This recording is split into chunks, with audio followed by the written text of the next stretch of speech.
সেই কখন থেকে বসে বসে ঘুম ধরে গেল, কিন্তু এখন পর্যন্ত কেউ হাই স্পিডে গাড়ি চালিয়েই গেল না।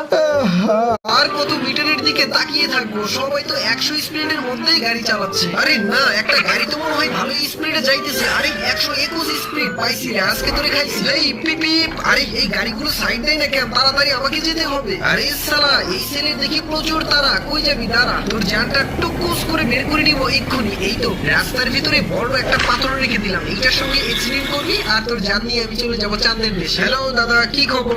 আরে ও তো আমারে দেখতেই পাবে না, আমার তো মনেই নাই। আরে কেস তো অন্যটা। হায় আল্লাহ, এই রাস্তার ভিতরে পাথর কই থেকে আসলো?